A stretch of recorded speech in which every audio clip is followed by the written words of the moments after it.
Entonces, el tema de taquiarritmias también tiene un enfoque, que si ustedes van a revisar su literatura, van a encontrar una serie de distintas formas de enfocar las taquiarritmias, ¿ya?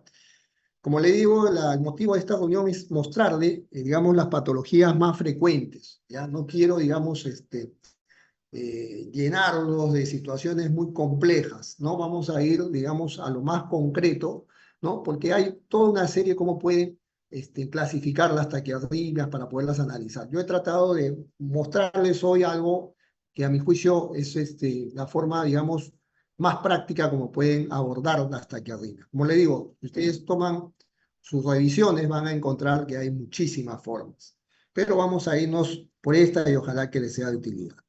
Primero, vamos a expresar que las taquiarritmias constituyen uno de los motivos más frecuentes de acudir a la emergencia, ¿no? Ustedes cuando sean internos, cuando sean serumistas o empiecen todavía digamos, inicialmente como médicos generales, van a ver que este es un motivo frecuente de la consulta, ¿no? ¿Y cómo se manifiesta clínicamente? ¿Cómo piensan que puede llegar un paciente con una taquiarritmia clínicamente? ¿Qué les va a decir?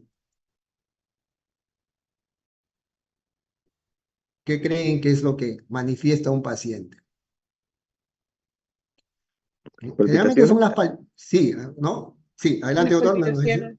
Las palpitaciones, ¿no? Efectivamente, es lo que más, ¿no? Por lo que uno de los motivos vienen por palpitaciones, ¿no? Entonces, en eso hay que tener siempre, digamos, la predisposición a escuchar al paciente, ¿ya?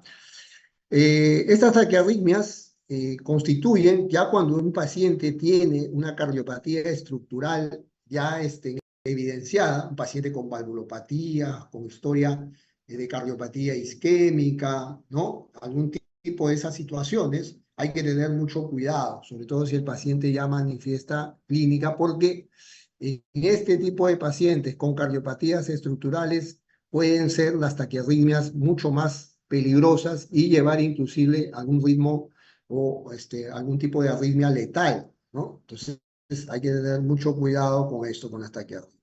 Y ahí la importancia que ustedes puedan reconocer y tratar adecuadamente. Esto es lo que yo les quería decir un poco, ¿no? Ustedes van a encontrar muchas clasificaciones, yo quiero presentarles esta, ¿ya? Que es la clasificación en donde juega mucha importancia que ustedes puedan definir si están ante una taquicardia con QRS estrecho o una taquicardia con QRS ancho, ¿ya? Una taquicardia con QRS ancho, ¿ya?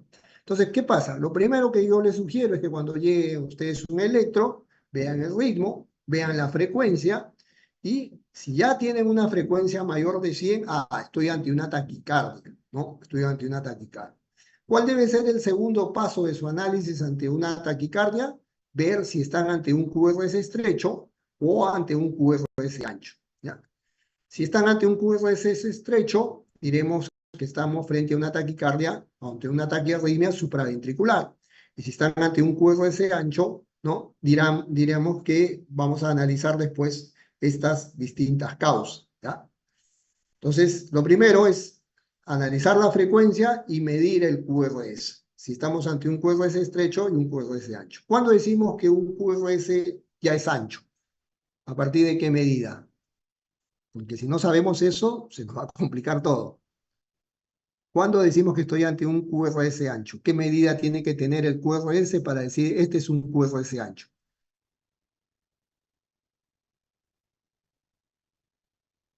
A ver, Mayor de 3 milímetros.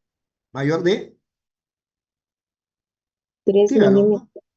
Mayor de, Más de 0,2 segundos. así es, ¿no? Mayor, igual o más de 0,12 segundos, es decir, de 3 cuadraditos pequeños, ¿ya? Cuando ustedes hablen de milímetros, acuérdense que hablan de altura, ¿no? Cuando hablen de segundos, hablan de amplitud, de anchura, ¿no? Entonces, eh, recuerden que ya 0, gracias doctor, más de 0,12 segundos o 120 milisegundos, como pueden ver en alguno de sus textos, o más me hablan de un QRS ancho, ¿no? Menos es un QRS estrecho. Muy bien, entonces hasta ahí la primera parte de mi análisis. ¿Qué más me interesa saber? Si el RR es regular, las distancias entre dos ondas R son regulares, es decir, tienen la misma distancia, o si es un RR irregular. Si es un RR regular, vamos a tener, hay muchas más taquiarritmias, pero yo les estoy presentando las más, digamos, frecuentes, ¿ya? Puede ser una taquicardia sinusal, puede ser una taquicardia paroxística supraventricular, o puede ser un flúter auricular, ¿ya? Primero vamos a ir analizando este pequeño grupo de taquiarritmias con QRS estrecho y ritmo regular. Vamos primero con la taquicardia sinusal. La taquicardia sinusal es una taquicardia con QRS estrecho y ritmo regular. Miren ustedes, aquí, ¿no? Tenemos una frecuencia de aproximadamente 115 latidos, ¿no? Es ya una taquicardia. Y las distancias, si ustedes miden, las distancias entre las dos ondas R son iguales, son regulares, ¿no? Y tienen el QRS estrecho. Miren la amplitud del QRS, como bien nos dijo el doctor, ya si tuviera 0.12 segundos o más, hablamos de un QRS ancho, pero aquí tenemos un QRS de 0.08, ¿no? 0.06, 0.8 más o menos, ¿ya? Es un QRS estrecho, es un ritmo regular. ¿Y qué caracteriza la taquicardia sinusal? La presencia de la onda P, ¿ya? La onda P. Generalmente, estas taquicardias sinusales están asociadas o son consecuencia de, son secundarias a algo, ¿ya? Y lo más frecuentes son los pacientes, digamos, bajo situaciones de estrés, ¿no? Situaciones de estrés o anemia, sepsis, pacientes con hipertiroidismo, pacientes deshidratados, pueden tener taquicardia sinusal, ¿ya? La taquicardia sinusal no constituye un motivo de atención por emergencia, no es de preocupación, porque lo que tengo que hacer es corregir la causa que la origina, ¿no? Si el paciente está con anemia, tendré que mejorar, pues, sus niveles de hemoglobina, ¿no? Si es producto de un estrés, el paciente pasará a la situación que le desencadena el estrés, se tranquiliza y revierte esto, ¿no? Y así. Entonces la taquicardia sinusal no es una situación de emergencia. Luego pasamos a la segunda, que es la taquicardia supraventricular, ¿ya?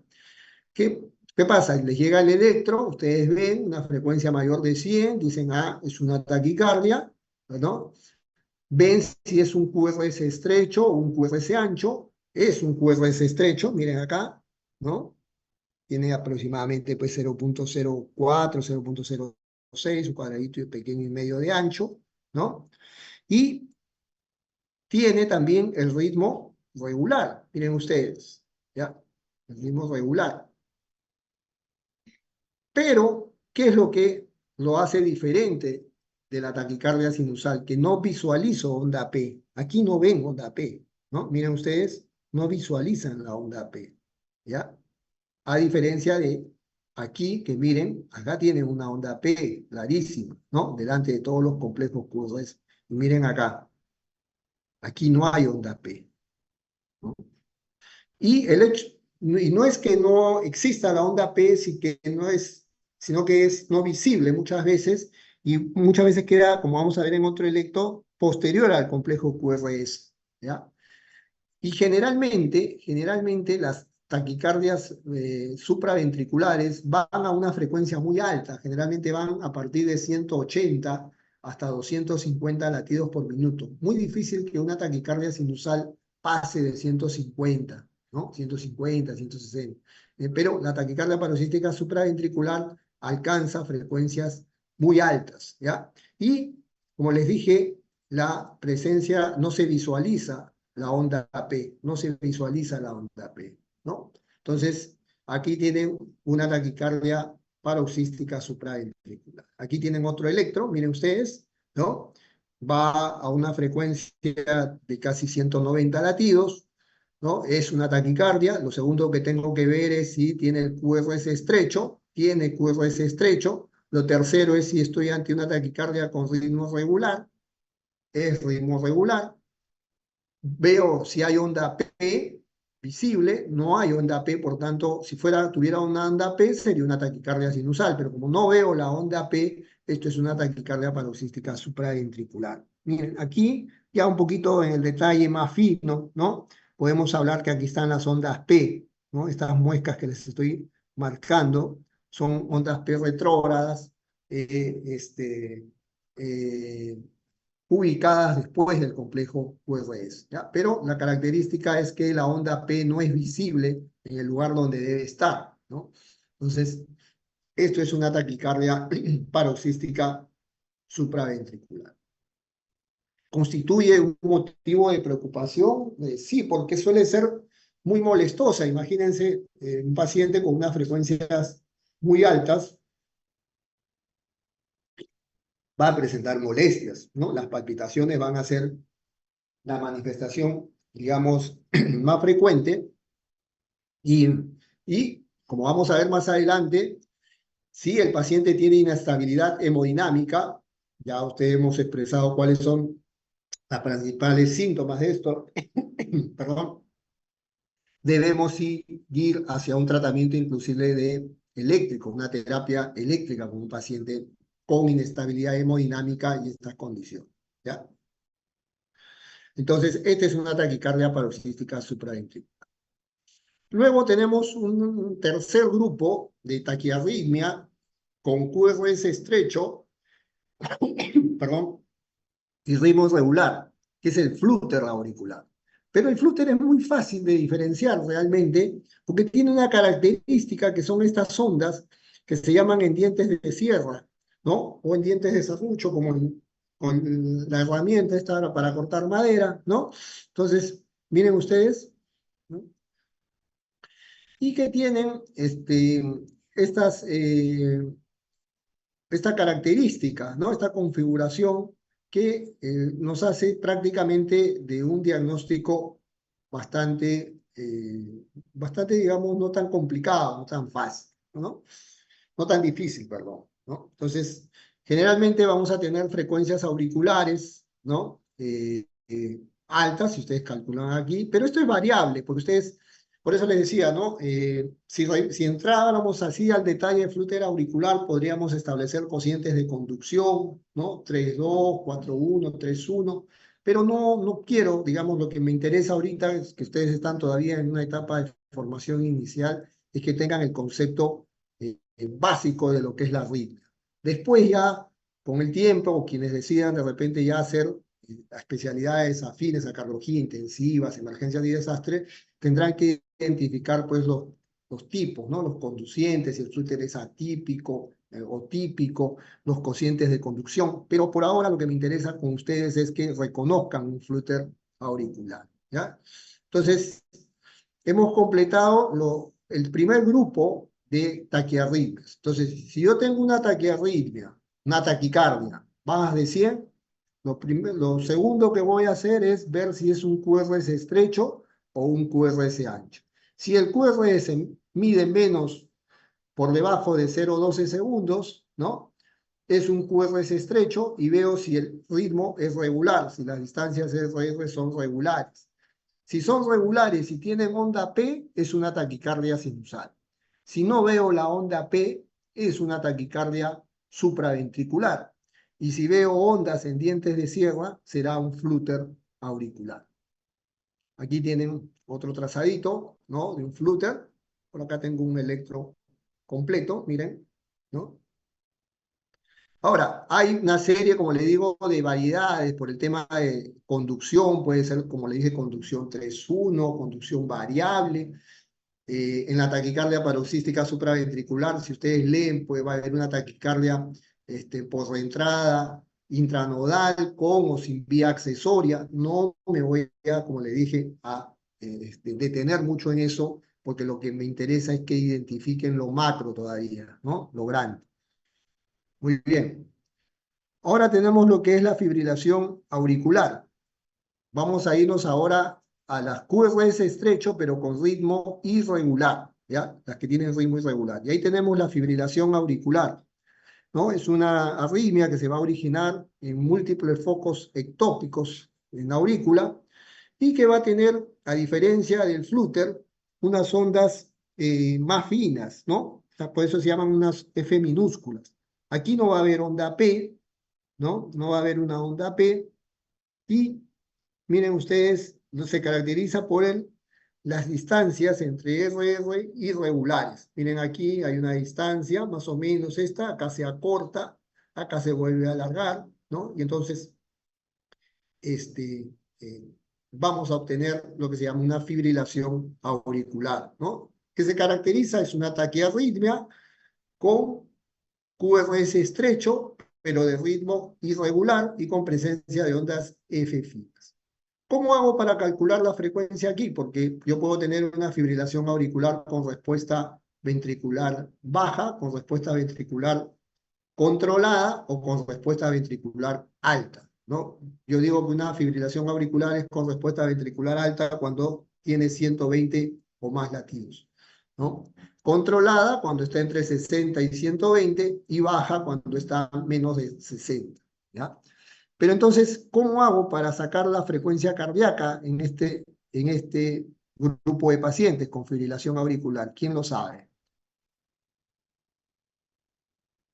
Yo puedo utilizar el método de 1500 entre el número de cuadrados pequeños acá.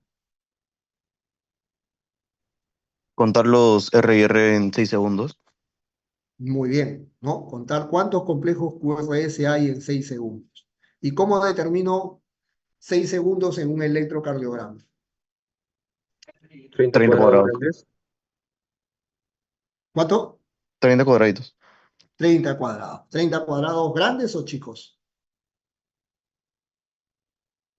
Grandes, muy bien, ¿no? Entonces, recuerden, cuentan 30 cuadrados grandes, ¿no? Aquí hay menos, creo, no se contaba, pero creo que hay menos. Cuentan 30 cuadrados grandes, supongan pues que aquí ¿no? más o menos hay 30 cuadrados, y después cuentan cuántos complejos QRS hay en esos 30 cuadrados grandes y lo multiplican por 10, ¿no? Porque están aplicando 6 segundos, ¿no? Y obtienen ahí la frecuencia en una fibrilación auricular, ¿ya? Porque aquí no van a poder tener la regla del 1500 entre cuadrados pequeños o 300 porque el electro está en ritmo irregular. Muy bien, doctores, muy bien. Bien, felicitaciones. Aquí la comparación entre un ritmo sinusal normal, ¿no? Presencia de onda P, QRS y las distancias regulares. Y miren con el trazado de abajo, ¿no? Unas ondas F de fibrilación justamente, ¿no? Y la irregularidad en la distancia entre las ondas R, ¿no? Fibrilación auricular. La fibrilación auricular es una arritmia que está muy asociada con el incremento de la edad, también muy asociada a valvulopatía mitral, ¿no? Pacientes generalmente con estenosis mitral por el tema de la dilatación de la aurícula izquierda, crecimiento auricular, pueden ser motivo y generar eh, múltiples focos, ¿no? Y estos pacientes en fibrilación auricular tienen que quedar anticoagulados, son anticoagulados de por vida, porque al tener esta arritmia, es una arritmia que no permite un buen llenado ni una buena expulsión de sangre. Como su nombre lo dice, el paciente fibrila, ¿no? No hay una buena contractilidad, ni hay un buen tiempo, ni una buena relajación. Entonces, la sangre puede quedar, digamos, digamos ahí estancada, digamos así, y generar émbolos que pueden determinar, generalmente los pacientes con fibrilación tienen alto riesgo pues, de fenómenos cardioembólicos, ¿no? Entonces, es la necesidad en estos pacientes de anticoagularlos, ¿no? ¿Y con qué lo van a anticoagular?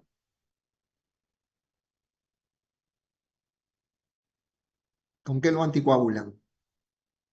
¿Con warfarina, doctor? ¿Quién? ¿Perdón? Enoxaparina, doctor. Warfarina. Ya, la enoxaparina es un anticoagulante, pero para un tratamiento, digamos, crónico, porque estos pacientes tienen que estar de por vida, ¿no? La enoxaparina es subcutánea, ¿no? En el ámbito hospitalario sí, ¿no? Puedes anticoagular, pero ¿con qué lo anticoagulan de por vida? Warfarina, doctor. Oh, muy bien, doctor Oblitas, ¿no? Con warfarina. Y ahora tienen otras alternativas, que son los nuevos anticoagulantes orales. No tan nuevos, ya tienen bastante tiempo, pero digamos fue lo último. ¿Qué nuevo anticoagulante oral conocen? Es Rivaroxaban, me parece. Muy bien, doctor Mario, muy bien. Rivaroxaban, ¿no? Apixaban, ¿no? Dabigatran, todos son nuevos anticoagulantes orales que tienen, digamos, la ventaja sobre la warfarina que no necesitan, ustedes saben que cuando dan warfarina hay que estar cuidando el INR del paciente, ¿no? Entonces, estos nuevos anticoagulantes no necesitan de ese monitoreo, digamos, del paciente, ¿no? Sin embargo, tienen, digamos, también una desventaja. Si el paciente es un paciente con fibrilación auricular y tiene valvulopatía asociada a una valvulopatía, se ha demostrado que la warfarina es, digamos, un poco de, digamos, es el fármaco de elección de esas condiciones, ¿no? Entonces, en la fibrilación auricular de tipo no valvular, en la que no haya una asociación con una valvulopatía, sí pueden usar apixaban, rivaroxaban, dabigatran. Y si fuera un valvular, sí, los estudios nos dicen que mejor es la warfarina, ¿no? Muy bien. Bueno, entonces estábamos hablando de las taquiarritmias, nos fuimos un poquito, dentro de las taquiarritmias habíamos mencionado las con QRS estrecho y ritmo irregular y teníamos la fibrilación auricular. Y la otra es la taquicardia auricular multifocal. Como su nombre lo dice, es una arritmia que se origina en múltiples focos ectópicos y que se va a caracterizar, aparte como ustedes ven aquí en el gráfico, por su irregularidad, porque va a tener múltiples formas de ondas P, ¿no? Porque al generarse desde varios puntos, ¿no? Va a generar una serie de ondas P de distinta morfología, de 3 o más, inclusive pueden haber ondas P invertidas, ¿ya? Entonces, esta es la taquicardia auricular multifocal, ¿no? Que es el otro tipo de arritmia con QRS estrecho y RR irregular, pero que se caracteriza por tener ondas P de variadas formas. Bueno, entonces, para resumir un poco, ahora viéndonos un poquito a este resumen del tratamiento en las taquicardias con QRS estrecho, ¿qué es lo que qué es lo que nos piden las guías? Que lo primero que debemos hacer es, miren la importancia de que ustedes determinen cómo es la condición hemodinámica del paciente. Si el paciente está inestable, ¿no? Hemodinámicamente, tiene que ir a una terapia eléctrica, una cardioversión. ¿Ya? Tienen que cardiovertir. Ya aquí no hay opción a más. Miren, si ya me llega un paciente con una taquicardia supraventricular, con una fibrilación auricular, ¿no? Con signos de inestabilidad, alteración del estado de conciencia, con hipotensión, el paciente tiene que ir ya directamente a una terapia eléctrica, una cardioversión sincronizada. Por eso lo primero, en todo tipo de arritmias, ya han visto también en bradiarritmias, es ver el contexto hemodinámico del paciente. Si el paciente está estable, entonces podría hacerle maniobras vagales, ¿no? Maniobras vagales. ¿Qué maniobras vagales conocen?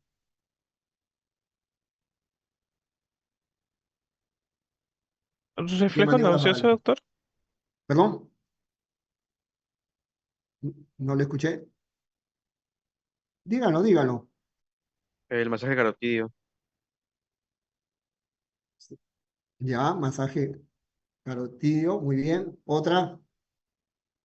Ay, reflejo nauseoso, me parece. Ya. Otra.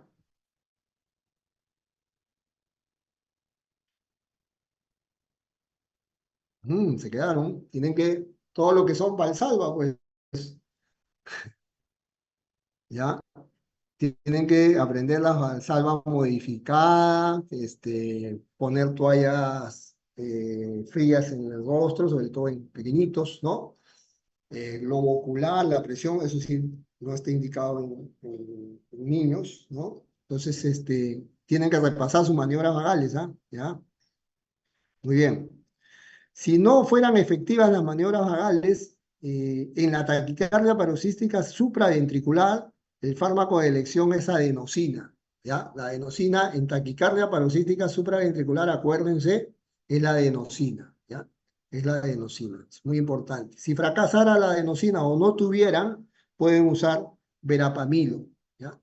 Ojo, todas estas, la adenosina y el verapamilo, tienen que ser puestas bajo monitor, porque con la adenosina el paciente va a entrar cuando está con la taquicardia paroxística, ustedes ponen adenosina, el paciente va a hacer un periodo de asistolia, ¿no? Y ahí ya recién, como nosotros decimos, se abre la taquicardia y se va revirtiendo, ¿ya? Hay que estar monitorizado y hay que advertirle al paciente, tienen que advertirle al paciente que va a sentir dolor de pecho, que va a sentir una sensación de calor facial intensa, porque el paciente se va a asustar. Imagínense que encima que está taquicárdico, ustedes no le dicen nada, le ponen la adenosina y le comienza a apretar el pecho y se pone enrojecida su cara, se va a asustar. Entonces hay que advertirle a él. No prescriban adenosina, hay que preguntar si el paciente tiene asma o broncoespasmo. En esas situaciones está contraindicada la adenosina. Entonces tendrían que optar por verapamilo. El verapamilo en infusión, perdón, en endovenoso, pero lento, ¿ya? Lento. Y con el paciente, digamos, monitorizando, porque si lo administra muy rápido, el paciente se puede hipotensar, ¿ya? Muy bien. Nos vamos rápidamente con las taquiarritmias con QRS ancho. Como expresó uno de sus compañeros, ya si tengo una taquicardia con un QRS mayor o igual a 0,12 segundos, ya hablo de un QRS ancho.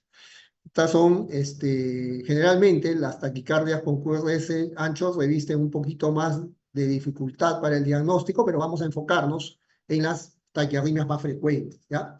Recuerden esto es importante, ¿ya? Las taquiarritmias con QRS ancho pueden ser taquicardia ventricular o pueden ser taquicardia supraventricular con conducción aberrante.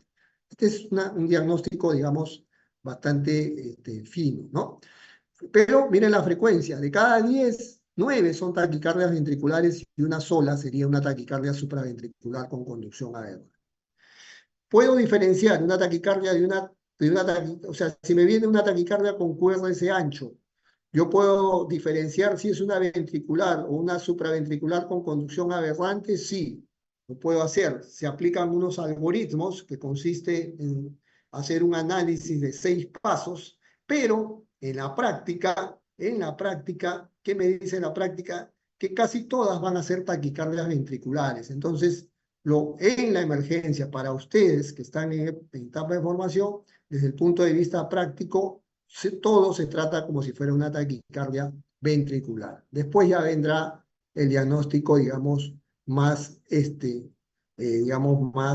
más específico del análisis con el algoritmo. Como digo, no los quiero un poco, digamos, entrar a confundir. Lo que me interesa ahora es que se lleven conceptos claros. Entonces, las taquicardias con QRS ancho las vamos a asumir como taquicardias ventriculares, y estas taquicardias ventriculares, a su vez, pueden ser monomórficas, pueden ser polimórficas, pueden ser no sostenidas si duran menos de 30 segundos, o sostenidas si tienen una duración mayor de 30 segundos.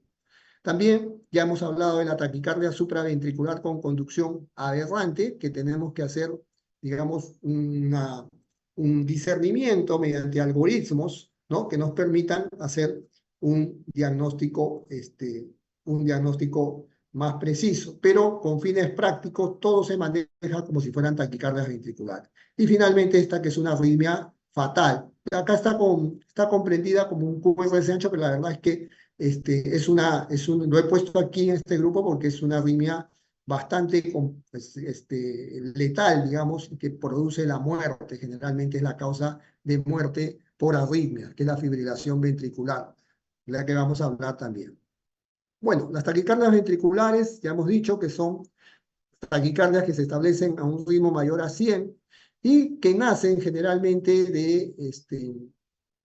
de la parte de las extrasístoles ventriculares, que se agrupan en 3 o más latidos a una frecuencia mayor de 100 y comienzan a originar una taquicardia ventricular, que hemos dicho que si dura menos de 30 segundos es una no sostenida y si dura más de 30 segundos es una sostenida. Generalmente ya hemos dicho que en el caso de las taquiarritmias y hay cardiopatías estructurales de por medio o isquemia, ¿no? Afecciones congénitas, valvulopatías son de sumo cuidado, ¿no? Generalmente la taquicardia ventricular monomórfica va a estar originada por circuitos de reentrada. No he querido, como le digo, entrar en el mecanismo de arritmia porque es un tema bastante complejo, ¿no? Y la taquicardia ventricular polimórfica, de esta sí vamos a hablar un poquito más, es causada por anormalidades de la repolarización ventricular, como pueden ser anomalías electrolíticas o síndrome de UT largo. Aquí tenemos una taquicardia ventricular monomórfica. Miren, va más de 100 y obviamente los QRS son anchos, ¿no?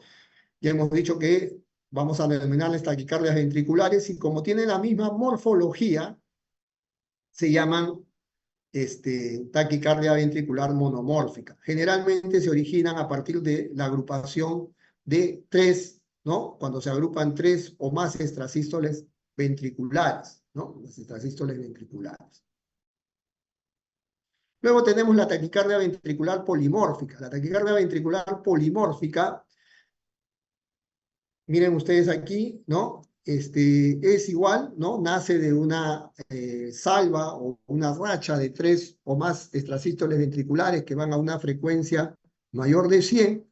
Y si el intervalo QT es normal, yo digo que es una taquicardia ventricular polimórfica. Pero si el intervalo es un QT prolongado, hablamos que se trata de una torcida de punta. ¿Y cuánto es el intervalo QT normal? ¿O cuándo es un QT prolongado? Para ponerlo un poquito más. ¿Cuándo yo digo que es un QT prolongado? Mayor a 0,45 segundos. Muy bien, doctor. Muy bien, felicitaciones, ¿no? Más de 0,45 obteniendo su QT corregido, por supuesto, ¿no? Con un QT corregido de 0,45 o más, ¿no? En algunas guías van a encontrar también valores diferenciados para hombres y mujeres, pero ya a partir de 0,45 ya habría que tener en consideración ese dato, ¿no? Entonces, la torcida de punta se caracteriza por ser una taquicardia ventricular, como dicen, polimórfica, no tiene la misma forma, miren ustedes, y que va en giros, ¿no? Por momentos, si ustedes toman la línea de base, ¿no? Van a tener por momentos predominio positivo, por momentos predominio negativo, ¿no? Entonces es como un giro de punta, por eso se llama torcida de punta, ¿ya? Está muy asociada al QT prolongado. Hay fármacos que pueden prolongar el QT como la amiodarona, citromicina, antidepresivos, ¿no? Toda una serie de fármacos que pueden prolongar el QT. Si el QT está normal, hablamos de una TB polimórfica, ¿no? Aquí tienen una taquicardia ventricular polimórfica, habría que medir el QT, ¿no? Para determinar si estamos o no ante una torcida de punta. Pero en general lo podemos denominar como taquicardia ventricular polimórfica. Y este es un ritmo, sí, que ojalá pues no les toque enfrentar muy seguido, que es la fibrilación ventricular, ¿no? La fibrilación ventricular es una arritmia letal, donde no pueden ustedes identificar ni ondas P, ni complejos QRS, es un ritmo completamente caótico, se originan múltiples focos ectópicos en el ventrículo y comienza a lanzar y producen esta arritmia que suele ser fatal. Si el paciente no recibe, está demostrado que por cada minuto que el paciente no recibe la terapia adecuada, disminuye su sobrevida en un 10%. Si esto les da en el ámbito fuera de un hospital, desgraciadamente las tasas de supervivencia no llegan ni al 20%, ¿no? Y sí, bueno, la tasa es mejor cuando estos eventos se producen dentro de un hospital porque están ahí todos los equipos de emergencia y el personal capacitado para enfrentar esto. Bueno, tratamiento igual de las taquiarritmias con QRS ancho. Miren lo primero, estabilidad hemodinámica del paciente. Si el paciente está inestable, de frente se va a una cardioversión, ¿ya?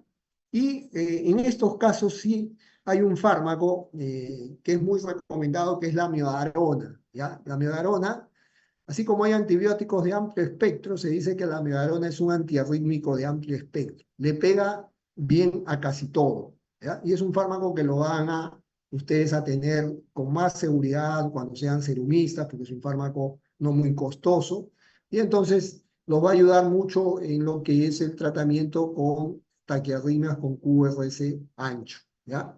Es el que van a tener más a la mano, ¿no? Y es el más, digamos, recomendado. Tienen acá también, les dejo una lista, de todas maneras, de algunos fármacos que, como les dije, lo vamos a repasar seguramente en el manejo, en su seminario de manejo de arritmias. Ahí vamos a explayarnos un poquito más en los fármacos, ¿no? Aquí tienen pues la procainamida, ¿no? Que es de la clase 1, la amiodarona, que es de la clase 3, aunque ahora ya también vamos a tratar eso, hay un poquito, un nuevo enfoque en la clasificación de los antiarrítmicos, ¿no? Tenemos el sotalol, la lidocaína, ¿no?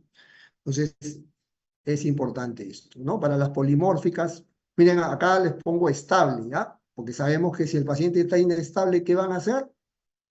Van a cardiovertir, ¿no es cierto? Van a cardiovertir y si y si el paciente está fibrilando, van a desfibrilar, ¿ya?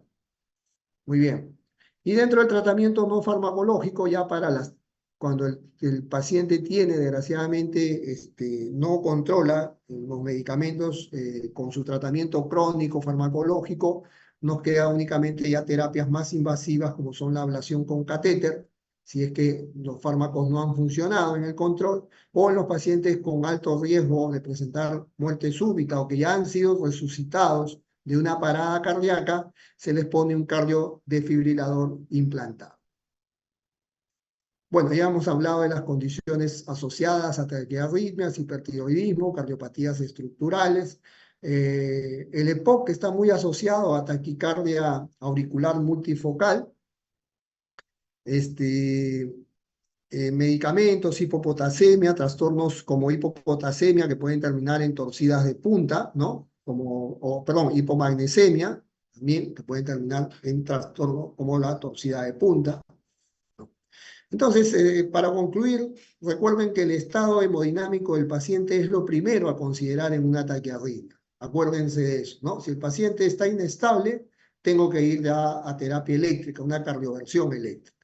Si tienen una taquicardia supraventricular con estabilidad hemodinámica, acuérdense de hacer primero maniobras vagales y si el paciente no responde a las maniobras vagales, tengan consideración en la adenosina. Recuerden que la adenosina hay que ponerla monitorizada, adviertan a su paciente de que va a presentar dolor torácico, calor facial, no usen adenosina en pacientes con asma o broncoespasmo, y si